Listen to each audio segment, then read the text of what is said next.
This week, how to stare at your phone and change the world. Strawberries in a massive box. And fancy working in an enormous train station.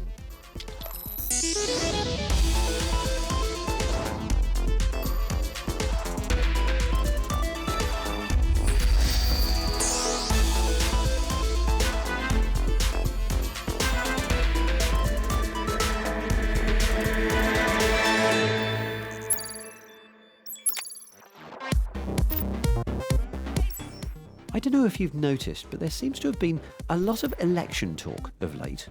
This week, Click has taken a trip to Paris, where this weekend the French take to the polls in the first round of their presidential election. And curiously, from a technology point of view, the way we vote seems, if anything, to be going backwards. In the last election, France did allow online voting for those living overseas. But not this time. For both the presidential elections and the legislative elections in June, it is back to pen and paper. And that's due to the fear of cyber attacks, which the French National Cyber Security Agency says are an extremely high risk. Queues of people, paper voting. Surely there has to be a better way. Well, we asked BBC Newsbeat's political editor Jonathan Blake to have a look.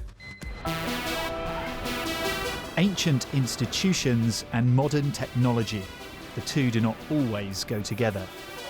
As elections are held worldwide throughout 2017 that could radically reshape the political landscape, most people will cast their vote in the same way it has been done for decades, using a pencil and paper to put a cross in a box. In the UK, election turnout has fallen steadily. Those campaigning for online voting say the system is stuck in the past, and it's time to digitise our democracy. It would make politicians pay attention more to the groups that will be enfranchised by this method of voting. So those groups will be young people because they are the ones who engage the most online. And groups like people with disabilities, people with vision impairments, of which I think there's 2 million in this country, voters abroad, voters in the armed forces. If they then have this accessibility to voting, politicians have to listen to them. One company is working on a way to make voting more convenient and, they say, more secure, with an app that lets you register and vote by Selfie. It uses facial biometrics and combines that with some form of government document, whether it's a passport or a driver's license, to create a digital identity which the voter is in control of. So this is a demonstration version of the app that Smartmatic have developed. We'll try and register first of all, and it's asking me to take a selfie. The next stage is to add photo ID. We'll go for driver's license because I've got that handy. Once your ID is matched to your face, the app confirms you're registered to vote. And we're voting here for Rushfield Borough Council, which is not a real place. It's asked me to take a photo, so if I hold up the camera and the phone will take a selfie automatically. So here there's a list of candidates, the same as you would see on a ballot paper. I don't have to tell you who I'm voting for, so I won't, but I will pick one at random. And that's it. It says you cast your vote successfully. And it's given me a unique receipt number, which I can either copy or send to myself by email. You're asking people to take a photo of their face, capture an image of their photo identification. How secure is that information? Where does it go? The digital identity you create is unique to you and it stays on your device, on your personal mobile phone or tablet, whatever it is you use to create it. It doesn't get stored anywhere. You are in control of it at all times and you're in control of what pieces of information you use to create that ID and who you share it with. Now, when it comes to security, we apply non-standard additional layers of security, some stuff in terms of really strongly encrypting the vote on your device to add that additional layer of protection. But concerns about cybersecurity mean countries once embracing the use of technology in democracy are having second thoughts. In the Netherlands, where the voting system has been computerised since 2008, this year they're counting votes by hand. But the country that's earned the reputation as the electronic voting capital of the world is sticking to its guns. Estonia is almost obsessive about its digital identity. Here in Estonia, everyone from the age of 15 carries a government-issued photo ID card. Using this and accompanying PIN numbers, you can access your bank, phone company, energy firm, but also a lot of official government information. This is Indrix. We can see his name, address, date of birth, where he went to school, health records, everything down to what car he drives. In Estonia, voting is just another thing you can do online. Download software, use your ID card and PIN to make your selection, and vote from the comfort of your home or wherever is convenient. Around 1 in 3 votes is now cast online, but officials admit it has not boosted turnout. The internet voter is a transformed paper voter. Having a novelty, even convenient method of voting is not enough to bring people from the no voting zone back to voting or to voting, because you need other incentives. You need policy, you need reason for that. I think it's interesting, but it needs like proper security, and right now the measures aren't good enough, in my opinion. Using the smart ID we have, it's easy and quick access to everywhere. I have used it and I think it's very useful and it's very convenient, so you don't have to go somewhere to queue. Other countries seem reluctant to follow Estonia's lead. The British minister responsible for elections told me the government is looking only at taking very small steps. They have identification cards, and the amount of information they keep about the citizens is very different space to what we have in the UK, where they have a privacy agenda about protecting individual citizens' rights and protecting their own data. People are happy to do their banking online, shopping online. Why not use technology to enable people to vote more easily? Going forwards, we've got to make sure that while we embrace technology and we introduce things like online registration, online voting is a situation where we believe the current paper and pen method is the best way forward, that actually it means that each individual's vote is counted equally, one citizen, one vote. As technology advances, calls to digitise democracy will continue, but so will concerns about cybersecurity. So the pencil and paper may well always have its place.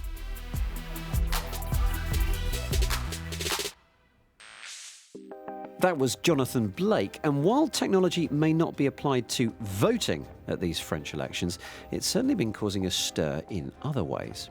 Keen to draw attention to his campaign, far-left candidate Jean-Luc Mélenchon took to the stage this week, addressing a crowd of 6,000 at a rally in Dijon, but at the same time appeared at 6 other venues across the world. They call it a hologram, we call it smoke and mirrors. It's not the first time that politicians have used this tech to further their political agenda. India's PM Narendra Modi used it during his campaigns, and the Turkish president Recep Tayyip Erdogan appeared as an avatar at a party meeting that he couldn't make in person. Political journalist Alain Beuve-Marie saw Mélenchon's first holographic projection in Paris a few weeks ago. It was a particular weekend in France because he was at Lyon with Marine Le Pen, and there was also the day before a big meeting of Emmanuel Macron at Lyon too. So he knew that he was not the top politician. Yeah. So it was a matter for him to be to stand out. Yeah. Now, we've seen the Pepper's Ghost illusion before on Click. It even allowed me to get down with pop star Psy in Korea. But the test here was to film Mélenchon live on stage as he was addressing a hungry audience and simultaneously broadcast that as a projection to various venues thousands of miles apart.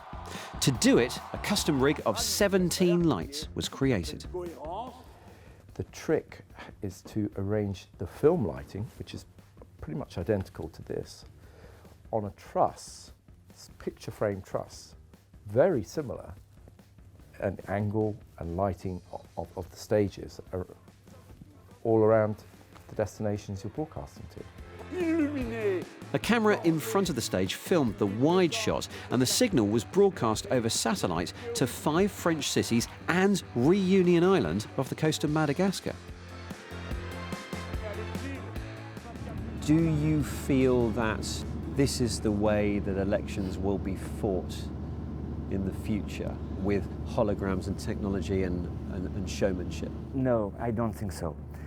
I think it's really a coup from Jean-Luc Mélenchon. Many media were already there to see and to speak about the hologram, but I don't think it is the way of making politics for the future days. But will this tech really help connect voters to politicians? Or is this transparent projection just a gimmicky barrier that gets in the way? Égalité, oui!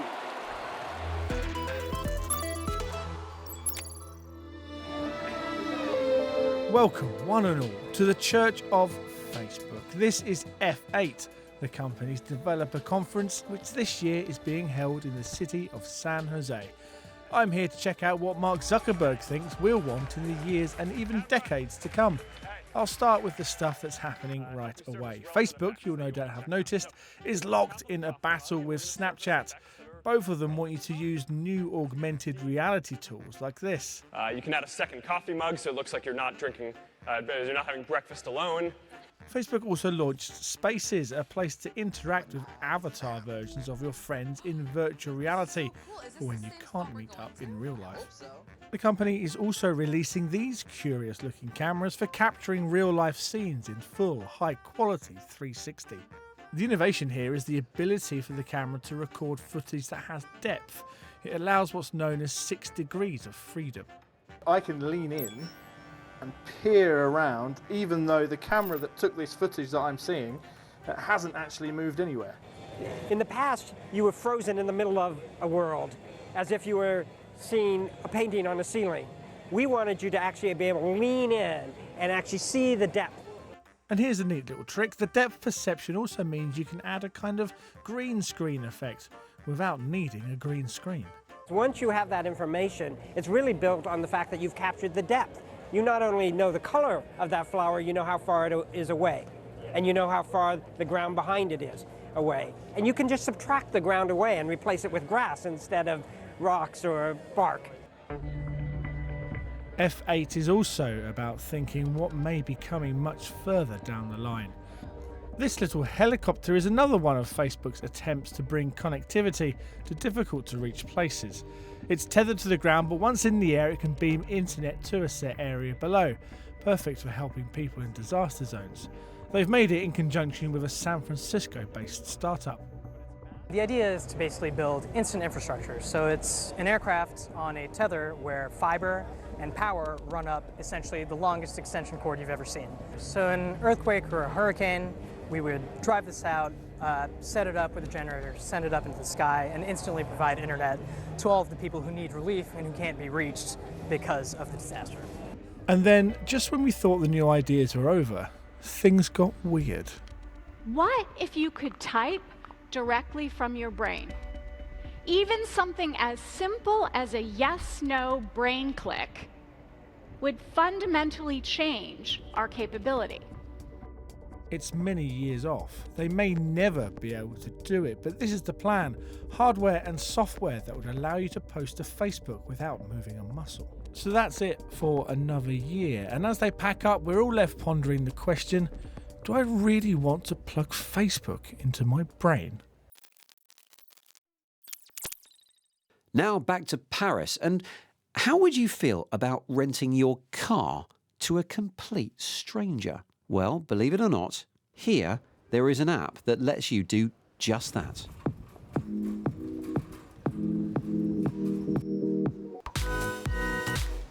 Drivey has been operating for 6 years. Over 40,000 car owners have chosen to list their vehicles on the platform, mainly in France, Germany and Spain, racking up 1.5 million days of rentals.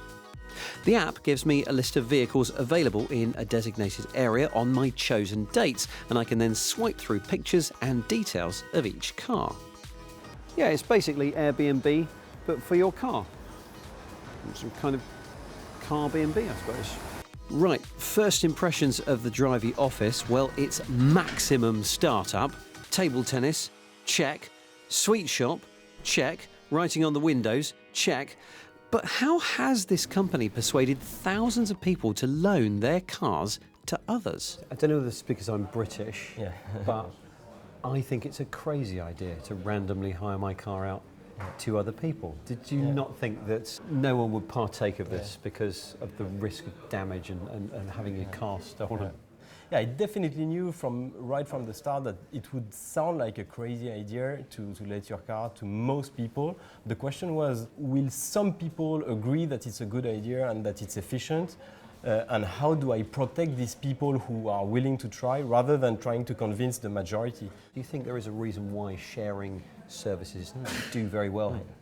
Yeah, I think that France is special because it has the right mix of being like still a rich country where the law is really enforced, where business is going well, with still a Mediterranean culture. So I think it's the right balance for sharing economy to thrive. British and Americans are more scared about lending their cars. So I'm not British, so I don't know, but I heard that you teach kids stranger danger in Britain, and that's something that I absolutely don't know in France. So maybe less trust of people you don't know, and less willingness to share time or things with other people. You've been to London then, clearly, yes. Yeah. Describe London. Can you find a lost car? Can you geolocate it? With Drive You Open, which is our big technological focus now, we can geolocate cars, we can see where the car is going, how it's behaving.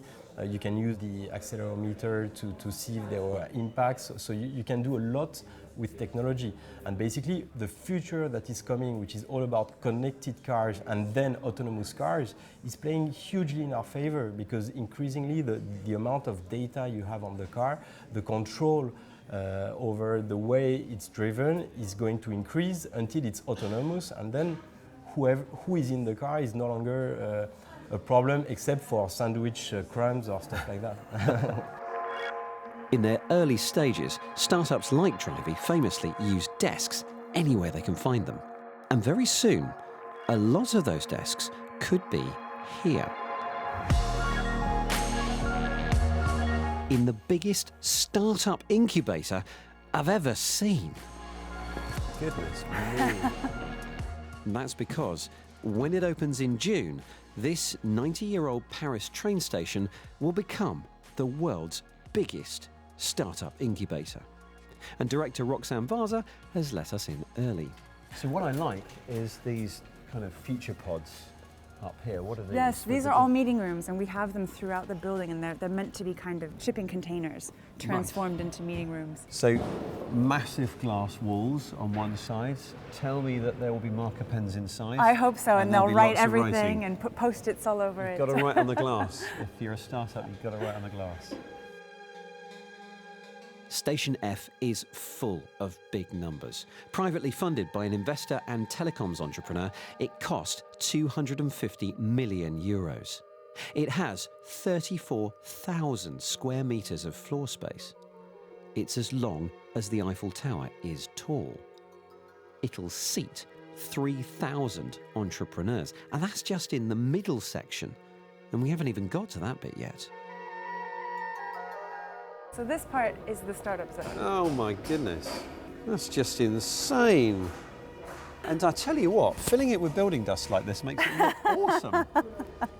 And then below us, we actually have showers and lockers. If an entrepreneur wants to stay here the whole night, he can. What do you mean if an entrepreneur wants to stay here the whole night? That's they should. That's the point of being an entrepreneur. You don't sleep for 3 years.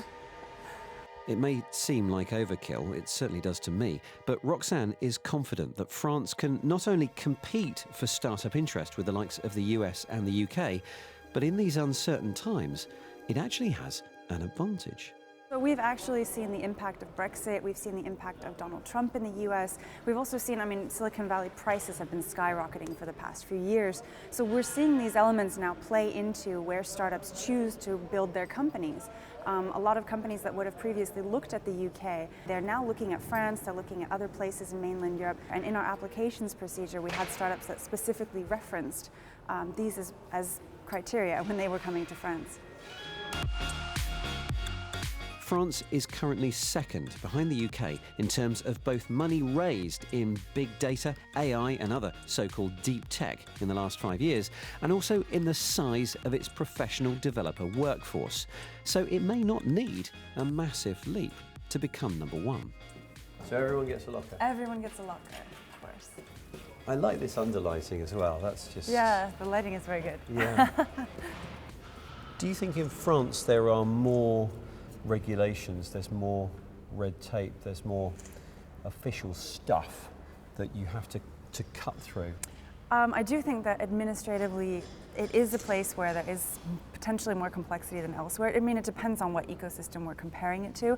The main problem I see in France is that things change. As soon as a new administration comes in, or every few years, we're changing stuff that we've just put into place first, and startups can't keep up. They can't every few years have a completely different tax credit or have a different scheme. So they need something that's stable and that they can count on.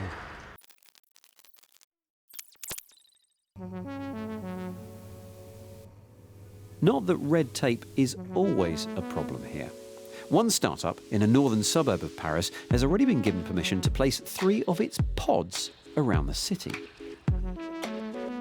So what on earth is Agricole putting inside these second-hand shipping containers that makes them so desirable? It's a strawberry farm. You probably know that fruit sold in city supermarkets has usually been on a long journey over several days to get there. And that means it has to be picked before it's ripe and isn't as sweet or as nutritious as it would be if it was left on the plant. Well, this is a way of keeping fruit on the plant in cities until the very last minute. There you go, 4 walls of strawberries bathing under LED lights. Here's all the water that you need, which is pumped in, and then when it's finished, it's pumped back out again. It's a closed loop system. Here are your nutrients, and over here, a box of bumblebees. Did you know you could order bumblebees by the box? I didn't. That's where they live, that's where they travel in and out, and that's where the pollination happens. Agricole is currently experimenting with different colours of light and different mixes of nutrients in order to get the very best strawberries. Well, inside the shipping container, we create a real paradise for fruits and vegetables. So, best air, best temperature, humidity, CO2 level, best lights with LED lights. We can grow the equivalent of 4,000 square meters in only 30 square meters. So it's like 120 times more productive, using 90% less water, using no pesticides actually, and using only renewable energy. The 2 founders, both sons of farmers, have also noticed how tomatoes and strawberries that have been transported over long distances are tougher in order to survive the journey. Logistics is really more important now than actually just growing the fruit. So they try to find the best species that can last longer. They try to have larger skins. When the fruit decides to give more to the skin, then it decides to give less to the fruit inside and the nutrients and the taste. Just to be clear, these shipping containers won't move. They'll be permanent fixtures in cities. And with a minutely controlled climate, a new batch of strawberries can be grown every 11 weeks, meaning city folk can experience the taste of country living all year round.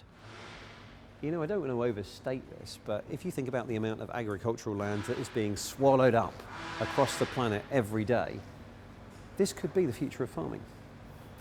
Anyway, that's it from us from Paris for the moment. Certainly seems like there's a lot going on here, doesn't it? We'll have to come back soon. In the meantime, check us out on Twitter throughout the week at BBC Click. Thanks for watching, and everyone back to mine for strawberries.